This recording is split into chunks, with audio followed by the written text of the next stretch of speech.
There are civilizations that rise and fall and are forgotten. And then there is Iran. For 5,000 years, this land has been invaded by the greatest conquerors the world has ever known. Alexander the Great swept in from the west. Arab armies came from the south. The Mongols arrived from the east, destroying everything they touched. Turks, Romans, and Russians each pressed against her borders. None of them erased her. Something remarkable happened every single time. The conquerors arrived with swords and fire, and left speaking Persian, wearing Persian robes, building Persian gardens, writing Persian poetry. Iran did not merely survive, it transformed its conquerors. This is not the story of a country, it is the story of an idea. An ancient, stubborn, magnificent idea that the world has never been able to kill. What you are about to witness spans 50 centuries. It begins before the pyramids were finished. It weaves through the birth of monotheism, the clash of empires, the revelation of Islam, and the forging of a modern nation haunted by its own glory.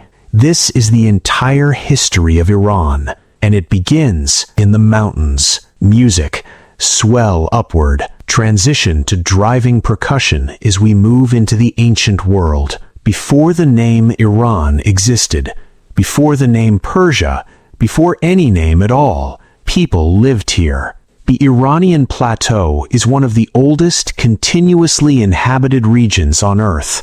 Archaeological sites like Jiroft and Shar-e-Sukte reveal cities that were already ancient when Rome was still a handful of villages. Pottery, granaries, proto-writing, surgery, civilizations flourishing here 3,000 years before the birth of Christ.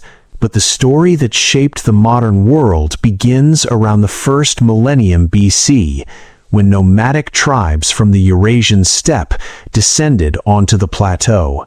Among them, the Medes and the Persians. The Medes were first.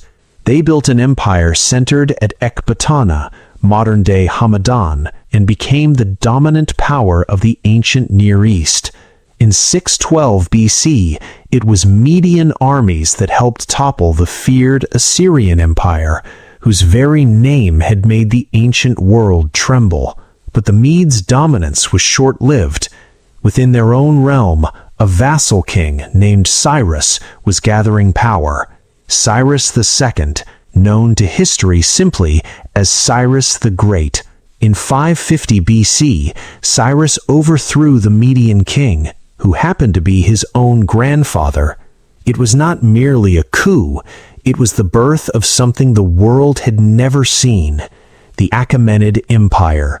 Within a generation, Cyrus had conquered Lydia in modern Turkey, then Babylon, the most powerful city on earth. He walked into Babylon not with fire and massacre, but with a proclamation. He freed the slaves, he restored their temples, he allowed exiled peoples, including the Jews, to return to their homelands. He declared that people had the right to worship their own gods. Scholars call it the Cyrus Cylinder, a clay document now housed in the British Museum, one of the world's first declarations of human rights. Whether legend has inflated it somewhat or not, the principle it represented was revolutionary, an empire built not on terror, but on tolerance. Cyrus the Great died in battle around 530 BC, fighting the Masagettai tribe near the Caspian Sea. Legend says their queen, Tomiris, avenged her son by plunging his severed head into a skin of blood, saying, "You thirsted for blood, now drink your fill." But the empire he built would endure for 2 more centuries and grow into something even he could not have imagined. The ancient Persians gave the world something invisible, yet utterly indispensable: time. Not the measurement of it, the meaning of it. Zoroastrianism, the religion of the ancient Iranians, was perhaps the first in history to conceive of time as a straight line, with a beginning, a middle, and an end, good against evil, light against darkness, a cosmic struggle with a final victory. This was radical. Most ancient religions saw time as circular, an eternal wheel of seasons and reincarnations going nowhere. Zoroastrianism said no, time has a purpose, history is moving towards something. The fingerprints of this idea are everywhere in the modern world. The concepts of heaven and hell, of a final judgment, of angels and demons battling for human souls. Scholars trace their roots to Zoroastrian theology, which influenced Judaism, Christianity, and Islam alike. The prophet Zarathustra, or Zoroaster as the Greeks called him, likely lived sometime between 1500 and 600 BC. His teachings centered on one supreme God, Ahura Mazda, the Lord of wisdom and the eternal enemy of chaos and lies. For centuries, the eternal flame of Zoroastrian fire temples burned across the Iranian plateau. Some of those flames, tended by Zoroastrian priests, have reportedly burned continuously for over 1,000 years. Fire was not worshipped, it was a symbol, a beacon, the light of truth in a dark world. When Cyrus built his empire, Zoroastrianism gave it a moral framework. Power was not just about conquest, it was about righteousness. It was about order against chaos, truth against the lie. The word for a lie in ancient Persian, dragu, was the gravest insult. Darius the Great inscribed on cliff faces across his empire, "I am not a liar, I am not a tyrant." From this spiritual foundation, the Achaemenid Persian people built the largest empire the ancient world had ever seen. At its height, the Achaemenid Persian Empire stretched from Greece to India, from the Danube River to the Indus. It encompassed Egypt, Mesopotamia, Anatolia, Central Asia. Roughly 40% of the world's population at the time lived under Persian rule. Nothing like it had existed before. At the center of it all stood Persepolis, the city of Persians. Darius the Great began its construction around 518 BC. It was not merely a capital, it was a statement to the universe.